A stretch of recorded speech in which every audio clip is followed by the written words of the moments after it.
जय श्री हरि। आप सबका स्वागत है इस एक दिव्य सेशन में। आप सब किसी एक दिव्य कार्य के लिए ही इकट्ठे हुए हैं। कलेक्टिव चैंटिंग हम करना चाहते हैं भारतवर्ष की रक्षा हेतु, साथ ही साथ संपूर्ण विश्व की रक्षा हेतु, ब्रह्मांड के संतुलन के लिए। क्योंकि कहीं ना कहीं जो कलेक्टिव कॉन्शियसनेस होती है वो हमेशा ही बहुत शक्तिशाली होती है। जब हम सब मिलकर काम करते हैं तो कार्य जल्दी भी पूरे होते हैं। और अगर हम एक लय में आकर, एक भाव में आकर भगवान का अगर आवाहन करेंगे तो वो कृपा करेंगे ही करेंगे, किसी ना किसी रूप में। हम सब प्रार्थना कर सकते हैं, कर होना तो वही है जो भगवान चाहते हैं। हम चाहकर भी रोक नहीं पाएंगे, किंतु हमारे अंदर एक भावना रहेगी कि हमने अपना योगदान किया, अपना योगदान दिया, अपना कर्म किया। और इसके दौरान हमें एक बल मिलेगा कि जो भी होगा ठीक है, भगवान की इच्छा है। जो एक इनर स्ट्रेंथ होती है वो हमें प्राप्त होगी, भगवान ही दे सकते हैं। वो जो जिसे सुप्रीम कॉन्शियसनेस कह सकते हैं, वही हमें मुश्किल की घड़ी में आगे चलने की हिम्मत दे सकते हैं। तो जैसा कि आपको पता ही है मिडिल ईस्ट में क्या चल रहा है, लगभग वर्ल्ड की सारी कंट्रीज ही क्या कर रही हैं। लास्ट ईयर जब पहलगाम पे अटैक हुआ था, टेररिस्ट अटैक, उस समय भी हमने कलेक्टिव चैंटिंग की थी। ये ग्रुप उसी समय बनाया गया था, अप्रैल एंड में। तो जो जो उस समय हमारे साथ थे, उस समय हम 3 समय आकर सुबह 6 बजे, शाम को 6 या 7 बजे थे, और रात को 10:30 बजे आते थे हम लाइव। और हम तब भगवान की नामों से उन्हें पुकारते थे। तो उसी को रिपीट करते हुए इस साल भी इसी समय पे देखिए लीला कैसी है भगवान की। यही मार्च अप्रैल का टाइम है, फिर से इम्बैलेंस पूरी तरह से हो चुका है। तो कहीं ना कहीं हमारा सौभाग्य भी है कि भगवान चाहते हैं कि हम सब जप करें। तो बहुत बहुत विचार करते हुए हमने पिछले वर्ष भी भगवान के इसी स्वरूप पर हमने जप किया था, क्योंकि वही तारने वाले हैं ना। विचित्र रूप बना लेते हैं श्री हरि, विचित्र रूप जो किसी ने इमेजिन भी नहीं किया हो। किस लिए? केवल और केवल अपने भक्त की रक्षा करने के लिए हरि विचित्र रूप धारण करके आ जाते हैं। तो वैसे श्री हरि ना जाने किस रूप में आकर कब क्या कर दें। तो वही है, हम उनसे प्रार्थना करेंगे। यही नारायण है जो समय समय पे इस मानव जाति का उद्धार करते हैं, हमारा कल्याण करते हैं। अपने विभिन्न विभिन्न शक्तियों के द्वारा हम सबका भरण पोषण करते हैं, पालन करता है। ब्रह्मा जी ने सृष्टि कर दी, भगवान शिव अंत कर देंगे, लेकिन हम तो बीच में है ना, नारायण के पास। हमें तो उनके चरणों का आश्रित होना ही पड़ेगा, उन नारायण के। और जब नारायण की बात आती है तो केवल नारायण ही नहीं, उनकी जो आह्लादनी शक्ति है, माँ श्री, माँ लक्ष्मी, पद्मजा, कमलात्मिका, उनका तो किसी भी स्वरूप में हो, भगवान के साथ माँ जगदम्बा तो विराजमान ही है। तो बहुत ही सुंदर बात है कि भगवान ने किस प्रकार ये रूप धारण किया, नरसिंह रूप। नरसिंह रूप ऐसा नहीं है कि एकदम से ले लिया कोई, हाँ जी चलो इसने वरदान मांग लिया। भगवान को बहुत सारे भक्तों को उद्धार करना होता है, लेकिन उनमें से भी एक ऐसा भक्त होगा, बिरला ही होगा, जिसके लिए भगवान स्वयं आते हैं। ध्रुव जी ने जब बालक ध्रुव ने भगवान की साधना की, भगवान विष्णु के मंत्र की, उन्हें भगवान के दर्शन हुए। और भगवान जब वो स्तुति करने में असमर्थ हो गए तो भगवान ने अपने पंचजन्य शंख का उन्हें स्पर्श करवा दिया। लेकिन प्रहलाद महाराज स्वरूप में जब भगवान आए प्रहलाद के पास, तो शंख का स्पर्श नहीं करवाते हैं। पता है क्या करते हैं? उसे गोद में बिठाते हैं और अपनी जिह्वा से प्रेम करते हैं, चाटने लग जाते हैं। एक सिंह। क्या सौभाग्य है प्रहलाद जी का। लेकिन प्रहलाद जी की उत्पत्ति की भी एक अनोखी ही विचित्र ही बात है। आज मैं सुबह अपने दोस्तों के साथ शेयर कर रहा था कि हिरण्यकशिपु जो उनके हिरण्याक्ष हिरण्यकशिपु जो हैं, उनके जो पिता हैं हिरण्यकशिपु, नारायण मंत्र का चिंतन करते हुए ही संसर्ग करते हैं कयाधु के साथ। तो बहुत ही विचित्र ये बात होती है कि ये नरसिंह पुराण में वर्णन आता है। जब ब्रह्मा जी से उन्होंने वरदान प्राप्त कर लिया कि कोई मुझे मार ना पाए, ना दिन में ना रात में, ना शस्त्र से ना अस्त्र से, ना किन्नर ना देवता ना यक्ष ना गंधर्व ना विद्याधर इत्यादि इत्यादि। Even he makes it clear, क्योंकि जो मातृका गण होती हैं वो तो बहुत ही उग्र हैं देवी का जो स्वरूप है। तो पहले ही हिरण्यकशिपु जो है वरदान मांग लेता है। क्या वरदान मांग लेता है? मैं वही एग्जैक्ट लाइन बताता हूँ आपको। न शुष्केन न चांद्रेण न जलेन न वह्निना न काष्ठेन न कीटेन पाषाणेन न वायुना नायुधेन न शूलेन न शैलेन न मानुषैः न सुरैरसुरैर्वापि न गन्धर्वैर्न राक्षसैः न किन्नरैर्न यक्षैस्तु विद्याधरभुजङ्गमैः न वानरैर्मृगैर्वापि नैव मातृगणैरपि नाभ्यन्तरे न बाह्ये तु नान्यैर्मरणहेतुभिः न दिने न च नक्तं मे त्वत्प्रसादात् भविन्मृतिः। कि भगवान, यदि आप चाहते हैं मुझे वर देना तो मैं जो जो मांगता हूँ, ब्रह्मा जी को कहते हैं हिरण्यकशिपु, आप वो मुझे दीजिए। ना मैं सूखी वस्तु से मरूं, ना मैं गीली वस्तु से मरूं, ना जल से ना आग से, ना काठ से ना कीड़े से, ना पत्थर से ना हवा से, ना शूल से ना शस्त्र से, ना पर्वत से, ना मनुष्यों से, ना देवता से, ना यक्ष से, ना गंधर्व से, ना राक्षसों से, ना ही किन्नरों से, ना ही पशुओं से, ना ही विद्याधर से, ना ही भुजंगों से, एवं ना ही मातृगणों से, जो वहां की गण हैं, योगिनियां हैं, मातृगण दुर्गा आदि स्वरूप। मैं ना घर के भीतर मरूं, ना घर के बाहर, ना दिन में मरूं, ना रात में, तथा आपकी कृपा से मृत्यु हेतु भूत अन्य कारणों से भी मेरी मृत्यु ना हो। तो ब्रह्मा जी कहते हैं थोड़ा वरदान तो बहुत बड़ा मांग लिया है, लेकिन तुम जैसा तप भी किसी ने नहीं किया है आज तक, तो जाओ वरदान देता। ये वरदान उन्हें प्राप्त हो चुका है। लेकिन फिर भी हिरण्यकशिपु क्या कहते हैं, तो ब्रह्मा जी ने दे दिया, विष्णु जी थोड़ा ट्रिक कर लेंगे, इसलिए अब मुझे भगवान शिव की साधना करनी है, क्योंकि कश्यप ऋषि की संतान है। और जैसे कि अभी अभी महारुद्र साधना जिन्होंने की है, कश्यप ऋषि जी के पास साक्षात भगवान का रुद्र स्तुति है, शतरुद्रीय स्तुति है। तो वही साधना करने के लिए 10,000 वर्षों का संकल्प लेने की इच्छा से जाते हैं हिरण्यकशिपु कैलाश पर्वत पर, आनंद पर्वत पर, आनंद वन में, और साधना प्रारंभ कर देते हैं। तो इसी बीच जो है ब्रह्मा जी परेशान हो जाते हैं कि अरे मैंने इसे वरदान दे दिया, भाई भगवान शिव को ही प्रसन्न कर लेगा, फिर तो इम्बैलेंस तो होगा ही होगा। मैंने ऑलरेडी इतना वरदान दे दिया है इसे, मैंने तो फिर भी सोच समझ के दिया है। भगवान शिव आएंगे देने पे तो वो तो दे देंगे, अमर भी कर देंगे इसको। उनके लिए क्या बड़ी बात, उन्होंने मार्कंडेय को भी कर दिया। तो वहां पे नारद जी आते हैं।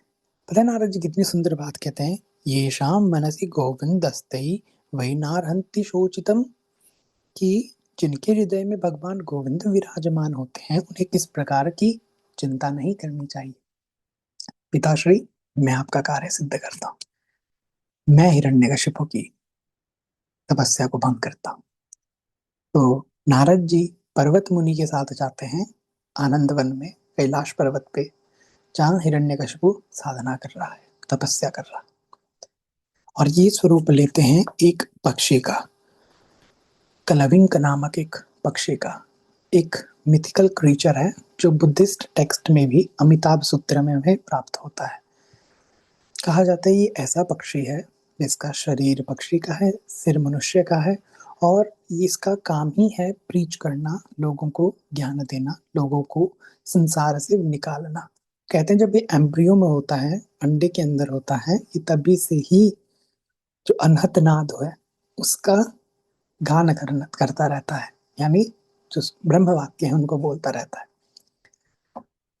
तो नारद जी पर्वत मुनि जाते हैं वन में, हिरण्यकशिपु साधना कर रहे हैं और ये दोनों वहां पे 3 बार बोलते हैं ओम नमो नारायणाय, ओम नमो नारायणाय, ओम नमो नारायण। और जैसे ही शत्रु का नाम हिरण्यकशिपु सुनते हैं तुरंत उनकी तपस्या भंग होती है, वो धनुष उठाते हैं और अभी इन पक्षियों को मैं मार देता हूँ, और उनकी तपस्या भंग हो गई। उन्होंने कहा चलो विघ्न उत्पन्न हो गए, घर वाले भी कह रहे थे कि ब्रह्मा जी की तपस्या कर लिया, क्यों भगवान शिव जी की तपस्या करनी है, इसलिए चलो छोड़ देते हैं, घर जाते हैं। उसी दौरान कयाधु जी अपने जो पीरियड्स का साइकिल है, मेंस्ट्रुअल साइकिल है, उसके बाद जो ऋतु काल आता है, when she was ready to conceive, Hiranyakashipu उस समय कयाधु से मिलते हैं and they were there, and that moment Kayadu just asked him randomly, why you have stopped your tapasya in between. You said that you have taken the sankalpa for 10,000 long years, but Swami, here you are with me right now. So they were intimating, and that very moment he was explaining, 2 birds came and they said Om Namo Narayana. That very moment she conceives Prahlad. That very moment Hiranyakashipu के मन में केवल नारायण का चिंतन हो रहा है कि उन पक्षियों ने मेरे शत्रु नारायण का नाम ले लिया, और उसी दौरान कंसीव होते हैं प्रहलाद महाराज। आगे चलकर जब इंद्र कयाधु का अपहरण करते हैं, इंद्र जब कयाधु का अपहरण करते हैं तो कयाधु को बचाने के लिए नारद मुनि आते हैं। नारद मुनि को पता ही है साक्षात भगवान का अंश है, भगवान का अंश है। कैसे ये भगवान के अंश है? प्रहलाद शास्मी दैत्यानाम, गीता में 10वें अध्याय में जो विभूति योग है भगवान का, उसमें भगवान कहते हैं प्रहलाद चस्मी दैत्यानाम, कि दैत्यों में प्रहलाद में स्वयं हूं, ये भगवान डिक्लेयर करते हैं। इसलिए जो सौभाग्य प्रहलाद जी का है वो अनंत ही है, अनंत।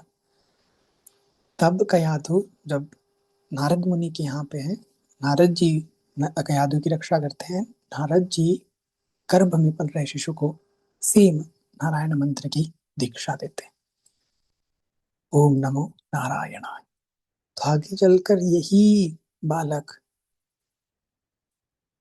लेकिन इससे भी पहले अभी हिरण्यकशिपु ने वरदान पाया है, प्रहलाद महाराज का जन्म नहीं हुआ है। सब देवता जाते हैं भगवान विष्णु के पास, महादेव को आगे करके।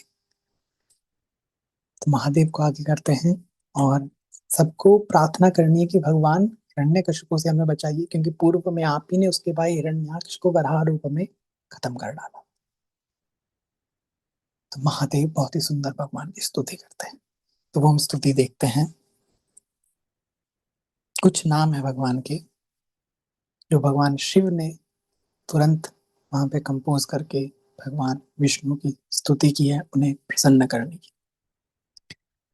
महादेव उवाच विष्णुर्जिष्णुर्विभुर्देवो यज्ञेशो यज्ञपालकः प्रभ विष्णुर्ग्रसिष्णुश्च लोकात्मा लोकपालकः केशवः केशिहा कल्पः सर्वकारणकारणं कर्मकृद् वामनाधीशो वासुदेव पुरुष्टतः आदिकर्ता वराहश्च माधवो मधुसूदनः नारायणो नरो हंसो विष्णुसेनो हुताशनः ज्योतिष्मान् द्युतिमान् श्रीमान् आयुष्मान् पुरुषोत्तमः वैकुण्ठः पुण्डरीकाक्षः कृष्णः सूर्यसुरार्चितः नरसिंहो महाभीमो वज्रदंष्ट्रो नखायुधः आदिदेवो जगत्कर्ता योगेशो गरुडध्वजः गोविन्दो गोपतिर्गोप्ता भूपतिर्भुवनेश्वर पद्मनाभो ऋषिकेशो विभुर्दामोदरो हरिः त्रिविक्रमस्त्रिलोकेशो ब्रह्मीश प्रीतिवर्धनः वामनो दुष्टदमनो गोविन्दो गोपवल्लभः भक्तिप्रियो अच्युतः सत्यकीर्तिर्ध्रुवः शुचिः कारुण्यकरुणो व्यास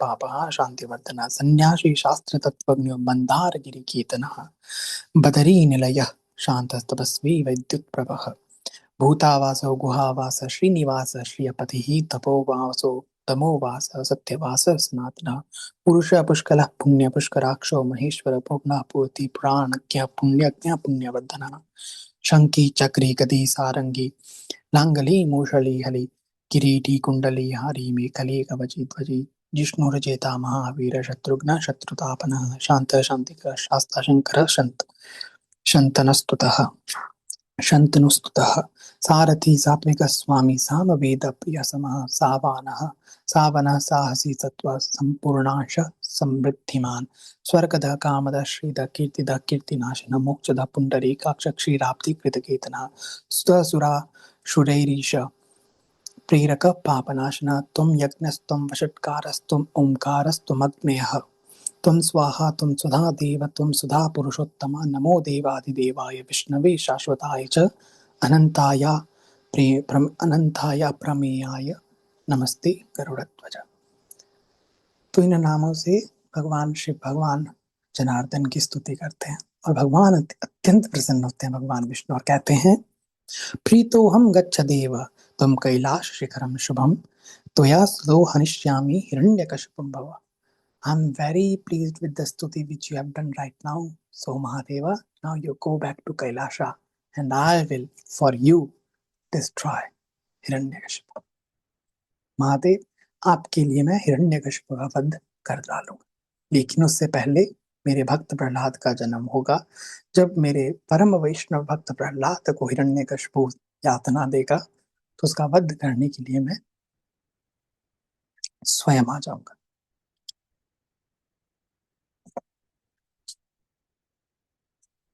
ठीक है, तो इन्फेंट ही है, तब से ही भगवान का ही नाम लेते हैं प्रहलाद महाराज।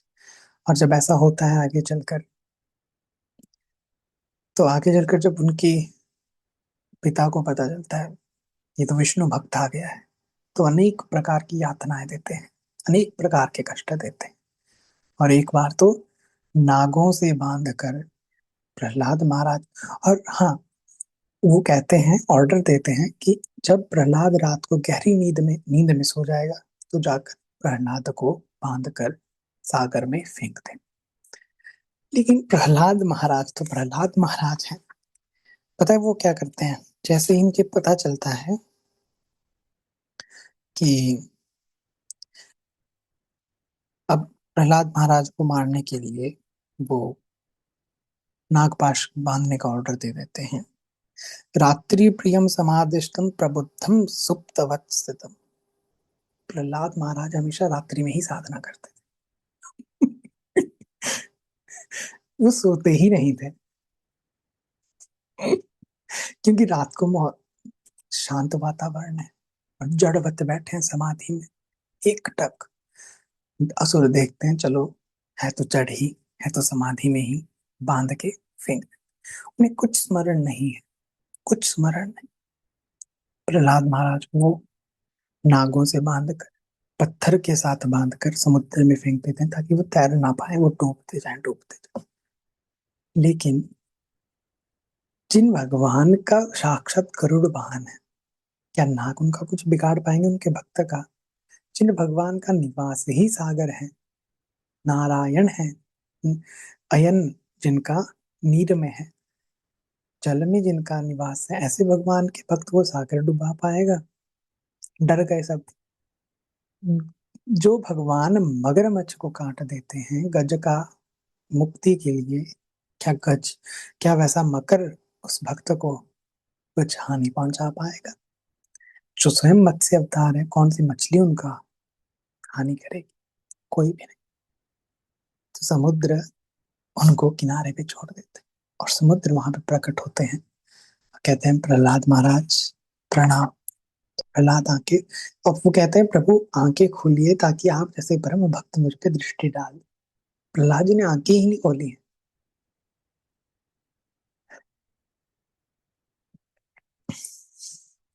प्रहलाद जी आंखें, अरे आप तो इतने भाग्यशाली हैं, आपको तो सौभाग्य प्राप्त है मेरे भगवान का, आप निवास स्थान है सागर। तो प्रहलाद जी कहते हैं आप तो भगवान का निवास स्थान है, आप मुझे ये बताइए मैं इन नेत्रों के द्वारा भगवान का दर्शन कैसे करूं। तो सागर कहते हैं आपके वो तो आपके साथ ही हैं, आप एक बार स्तमन करके देखिए, वो तुरंत आपके सामने आ जाए, आप एक बार उनकी स्तुति कीजिए। तो प्रहलाद महाराज भगवान की स्तुति करते हैं।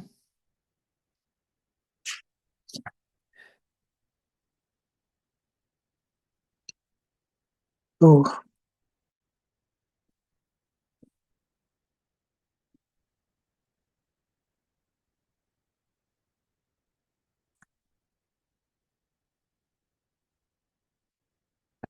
तो जो स्तुति है वो हम विष्णु पुराण से देखेंगे।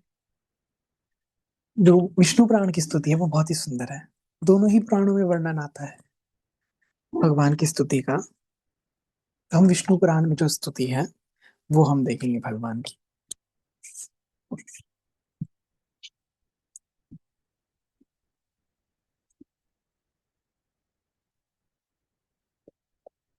I was like, this was not the stuti which I have done right.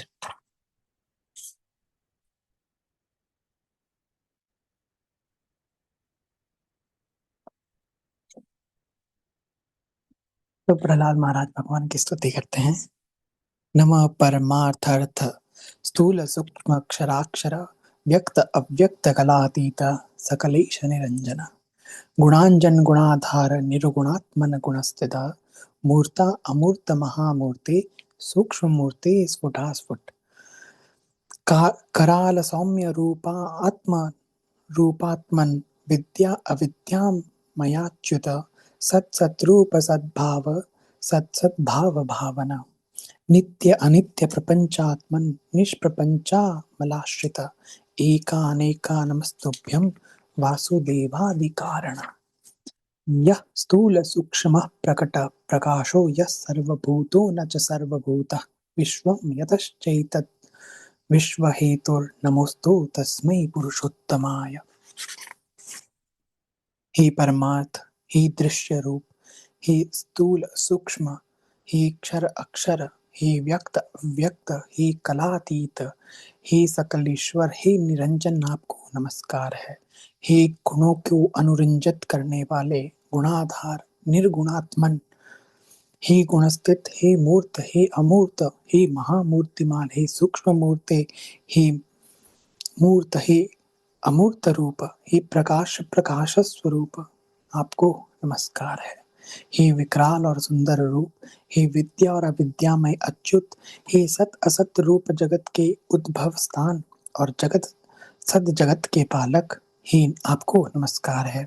हे नित्य अनित्य प्रपंचात्मन, इस प्रपंच के से पृथक रहने वाले, हे ज्ञानियों के आश्रय रूप, हे एक और अनेक रूप धारण करने वाले आदि कारण वासुदेव, आपको नमस्कार है। जो स्थूल सूक्ष्म और स्फुट प्रकाशमय हैं, जो अधिष्ठान रूप से सर्वभूत रूप हैं, तथापि वस्तुतः संपूर्ण भूतों से परे हैं, विश्व के कारण ना होने पर भी जिनसे समस्त विश्व उत्पन्न हुआ है, उन पुरुषोत्तम भगवान को नमस्कार है। तो प्रहलाद जी पहले विश्वास नहीं करते हैं कि भगवान इसके बाद आ जाएंगे, उन्हें थोड़ा था। तो भगवान आ जाते हैं, भगवान प्रकट हो जाते हैं, और वो सोच रहे हैं कि वो भगवान को देख के मूर्छित हो जाते हैं, और उन्हें लगता है कि शायद मैंने स्वप्न में भगवान के दर्शन कर लिए। लेकिन भगवान कहते हैं प्रहलाद आंखें खोलो। तो देखते हैं कि भगवान ने गोद में भर लिया है प्रहलाद को। प्रहलाद रोने लगते हैं। भगवान कहते हैं भय को त्याग दो, मैं ही आया हूँ। वो डर जाते हैं भगवान आ। तो जैसे ही ऐसे दर्शन होते हैं, भगवान कहते हैं प्रहलाद मैं आया हूँ, वरदान मांगो। प्रहलाद कहते हैं प्रभु, ये समय कोई वरदान मांगने का है? जिस स्वरूप को देवता तरसते हैं मैं उसको देख रहा हूँ और आप कह रहे हैं वरदान मांग लो। प्रभु ये क्या है? मुझे बस आपको देखना है। तो भगवान कहते हैं नहीं प्रहलाद, मैं आया हूँ, वरदान तो मुझे देना है। प्रहलाद जी कहते हैं भगवान, जिस प्रकार गरुड़ जी सदैव आपकी सेवा में रहते हैं, मैं भी आपकी सेवा में रहना चाहता हूँ। तो भगवान कहते हैं नहीं प्रहलाद, मैं तो तुम्हारा दास बनने के लिए आया हूँ, तुम मेरा दास बन रहे हो इस समय। नहीं, ये नहीं होगा, कुछ और मांगो। तो प्रहलाद जी कहते हैं हे नाथ, आप प्रसन्न हो, मुझे तो यही चाहिए कि आप में मेरी सात्विक भक्ति सदा बनी रहे। यदि यही नहीं, इस भक्ति से युक्त होकर मैं आपका स्तवन करता रहूं और आपके ही परायण रहकर सदा नाचा करूं, नृत्य किया करूं।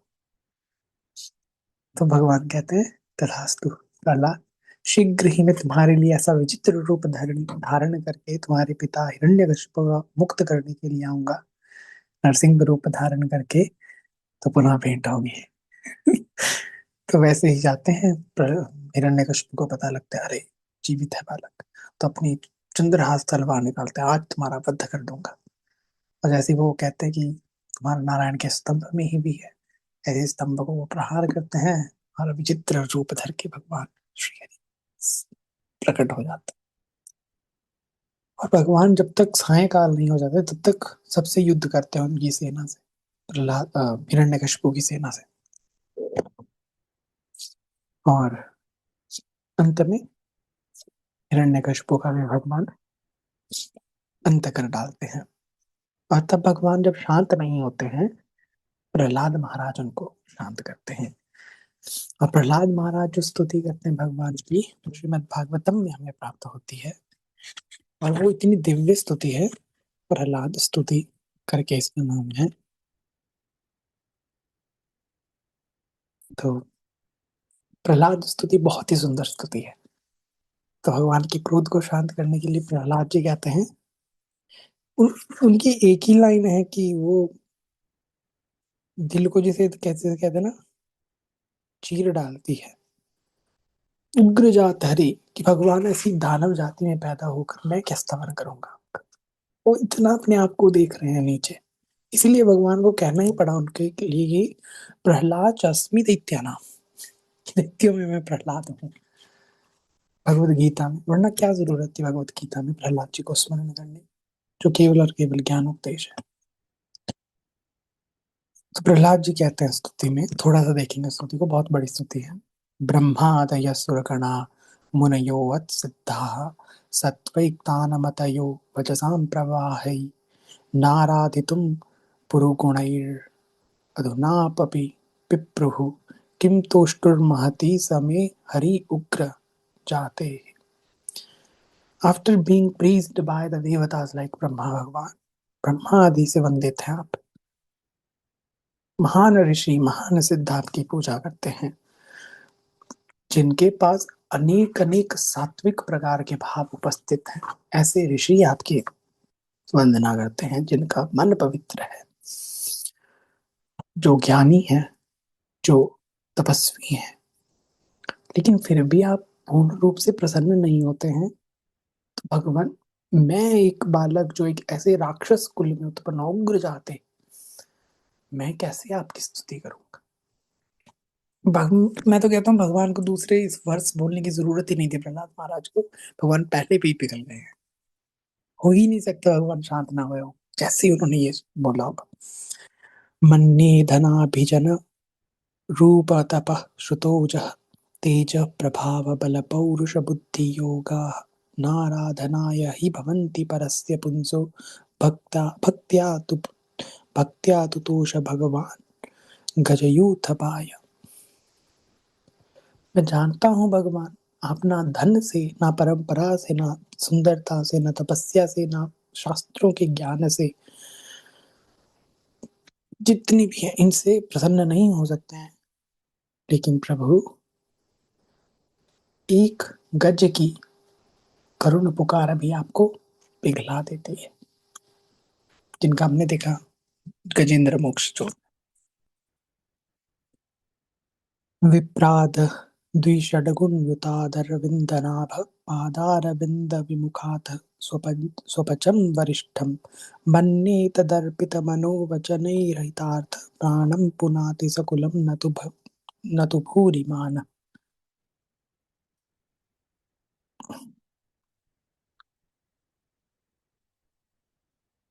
कि अनेक प्रकार के ज्ञान से युक्त होकर, अनेक प्रकार के गुणों से युक्त होकर भी यदि कोई ब्राह्मण भी भगवान की भक्ति से वंचित है, तो मैं एक चांडाल को श्रेष्ठ मानता हूँ जो भगवान विष्णु की भक्ति से युक्त है, क्योंकि उसने अपने मन क्रम वचन से भगवान की शरण ग्रहण कर ली है। तो ऐसा जो भक्त होता है वो स्वयं को तो तारता ही है, लेकिन साथ में अपनी परंपरा को भी तार देता है। बट ऐसा ब्राह्मण नहीं तार सकता जिसकी भगवान के चरणों में भक्ति नहीं है। ऐसे करके प्रहलाद महाराज भगवान को शांत करते हैं। तो जो भगवान ऐसे हैं, अगर हम उन्हें पुकारेंगे, क्या वो सुनेंगे नहीं? हो ही नहीं सकता। पुकारने में कमी हो सकती है लेकिन भगवान में नहीं है। बस हमें पुकारना है, ना जाने कौन सी पुकार पे दयानिधि रीझ जाएंगे। ठीक है, हमारा काम है पुकारना। तो चतुर्दशी जो तिथि है, थर्सडे को आ रही है। थर्सडे से लेकर अगले से अगले थर्सडे तक, 30th of April तक हमें डेली भगवान के 108 नामों का जप करना है और भगवान के एक मंत्र का जप करना है, जो मंत्र बहुत ही दिव्य है, भय का नाश करने वाला मंत्र है भगवान। एग्जैक्ट तिथि हम आपको बता देते हैं। थर्सडे, यस, 16 अप्रैल से लेके 30 अप्रैल तक 15 दिन है। नित्य हम भगवान का जप करेंगे। लाइव हम आने की कोशिश करेंगे शाम के समय 7 बजे। तो हम 5 पाठ या 11 पाठ भगवान के अष्टोत्तर शतनाम के करेंगे, स्तोत्र के, और एक माला हम भगवान के मंत्र की करेंगे लाइफ में। बाकी टाइम आपको खाते उठते बैठते भगवान का जप करना है, हरि शरणम, या जो भी राम राम राम राम भगवान के नाम का जप करना है। और शुद्ध अवस्था में, जब आप शुद्ध हैं, मुंह जूठा नहीं है, हाथ पाँव में चप्पल नहीं है, आसन में बैठे हैं, तो आप भगवान के उसी मंत्र का जप करेंगे जो मंत्र हम करने वाले हैं। तो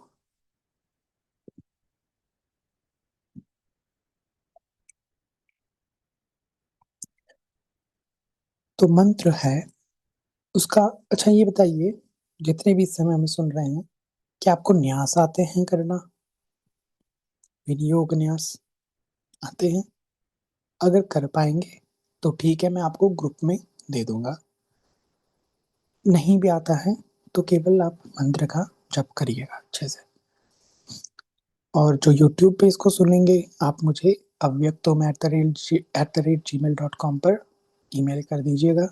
अव्यक्तोम@gmail.com पे मैं आपको मंत्र का न्यास लिखकर भेज दूंगा। तो मंत्र का है, अस्य श्री जय नरसिंह मंत्रस्य, जय नरसिंह मंत्रस्य ब्रह्मा ऋषिः अनुष्टुप् छन्दः, नो, ब्रह्मा ऋषिः गायत्री छन्दः, नरसिंहो देवता, हम बीजम, इन शक्तिः, ममाभीष्ट सिद्ध्यर्थे जपे विनियोगः।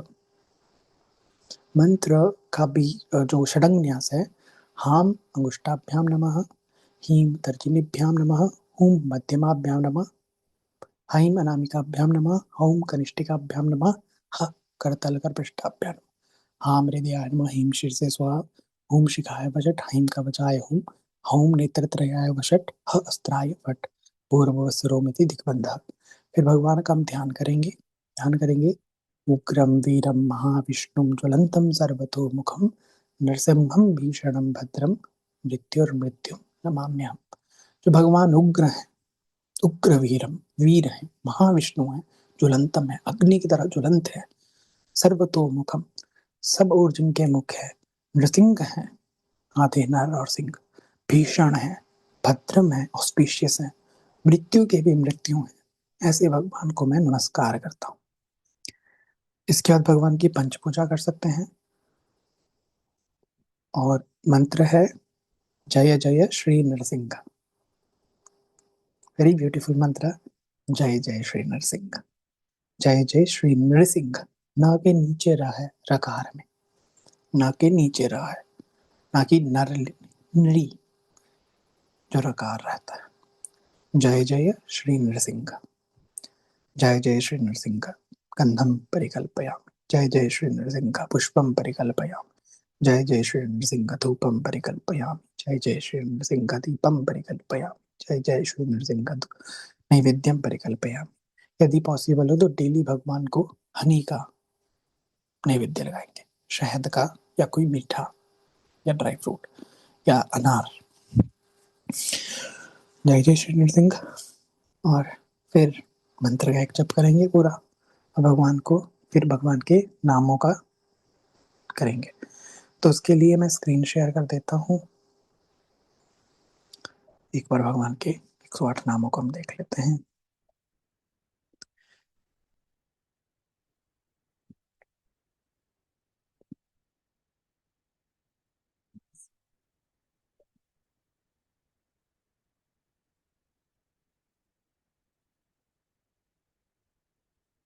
Visible right.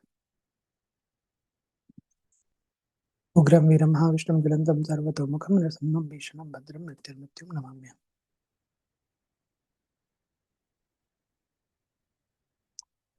तो ये लक्ष्मी नृसिंह का स्तोत्र शतनाम है। तो एक बार पाठ करते हैं। नारसिंहो महासिंहो दिव्यसिंहो महाबलः उग्रसिंहो महादेव स्तंभजश्च उग्रलोचनः। स्तंभजश्च उग्रलोचनः। स्तंभजश्च उग्रलोचनः। रौद्र सर्वाद्भुतः श्रीमान् योगानन्दस्त्रिविक्रमः। हरिकोलाहलश्चक्री विजयो जयवर्धनः। पंचानन परब्रह्म च अघोरो घोरविक्रमः। ज्वलन्मुखो ज्वालमाली महाज्वालो महाप्रभुः। निटिलाक्षः सहस्राक्षो दुर्निरीक्ष्य प्रतापनः। महाद्रष्ट्रायुधप्राज्ञश्चण्डकोऽपि सदाशिवः। हिरण्यकशिपुध्वंसी दैत्यदानवभञ्जनः। गुणभद्रो महाभद्रो बलभद्रः सुभद्रकः। करालो विकरालश्च विकर्ता सर्वकर्त्रिकः। शिशुमारस्त्रिलोकात्मा ईश सर्वेश्वरो विभुः। भैरवाडम्बरो दिव्यश्च अच्युतः कविमाधवः। अधोक्षजो अक्षरः शरवो वनमाली वरप्रदः। विश्वम्भरो अद्भुतो भव्य श्रीविष्णु पुरुषोत्तमः। अनघास्त्रो नखास्त्रश्च सूर्यज्योतिः सुरेश्वरः। सहस्रबाहु सर्वज्ञ सर्वसिद्धिप्रदायकः। वज्रदंष्ट्रो वज्रनखो महानन्दः परन्तपः। सर्वमन्त्रैकरूपश्च सर्वयन्त्रविदारणः। सर्वतन्त्रात्मको अव्यक्तः सुव्यक्तो भक्तवत्सलः। वैशाखशुक्लभूतोत्थ शरणागतवत्सल उदारकीर्ति पुण्यात्मा महात्मा चण्डविक्रमः। वेदत्रयप्रपूज्यश्च भगवान् परमेश्वर श्रीवत्साङ्क श्रीनिवासो जगद्व्यापी जगन्मयः। जगत्पालो जगन्नाथो महाकायो द्विरूपभृत्। परमात्मा परञ्ज्योतिर्निर्गुणश्चन्द्रिकेसरी। परतत्त्वं परं धाम सच्चिदानन्दविग्रह। लक्ष्मीनृसिंहः सर्वात्मा धीर प्रह्लाद बालकः। तो हम इसी को 11 बार करेंगे और लास्ट में हम बोलेंगे इदम श्री लक्ष्मी नरसिंहस्य नाम्नाम् अष्टोत्तरं शतम् त्रिसन्ध्यं यः पठेत् भक्त्या सर्वाभीष्टं वाप्नुयात्। तो यहाँ पे शिशुमार एक नक्षत्र भी आता है, कॉन्स्टेलेशन है जो पूजी जाती है। तो शिशुमार नहीं है, शिशुमार है, शिशुमार नहीं है भगवान। और इसमें एक और था वैशाख शुक्ल भूतोत्थ, कि जो वैशाख मास के शुक्ल पक्ष में प्रकट होते हैं। तो हम वैशाख मास में ही हैं, और चतुर्दशी अमावस्या के बाद वैशाख मास का शुक्ल पक्ष ही प्रारंभ होगा, जिसकी चतुर्दशी को भगवान नरसिम्हा का प्राकट्य उत्सव है, जयंती है, नरसिंह जयंती। तो उस दिन यदि जो हवन कर सकते हैं वो इसी मंत्र का जय जय श्री नरसिंह का हवन करेंगे, और साथ में 108 नामों का हवन करेंगे। जो हवन नहीं भी कर सकते हैं वो उस दिन भगवान का अर्चन अवश्य करेंगे।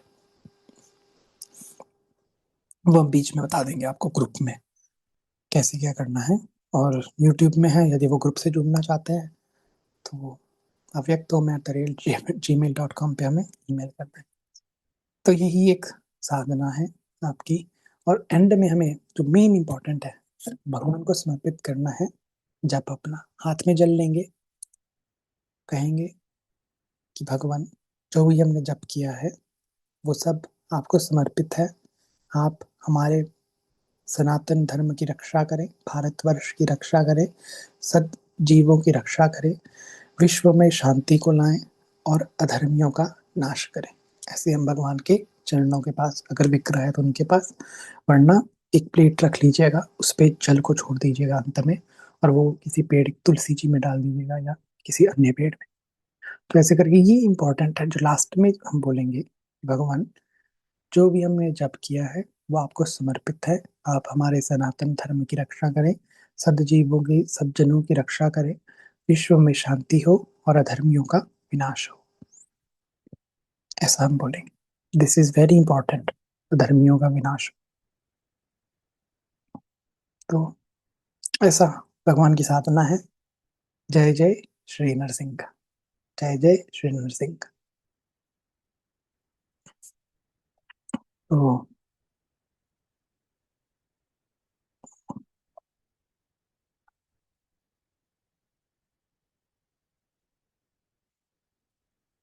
हम अभी सेशन को यहीं पे ऑफ करते हैं, वीडियो को। आई होप आप सभी जो हैं अच्छे से साधना करेंगे भगवान की। और प्रार्थना है भगवान से कि विश्व का कल्याण हो, लोका समस्ता सुखिनो भवन्तु।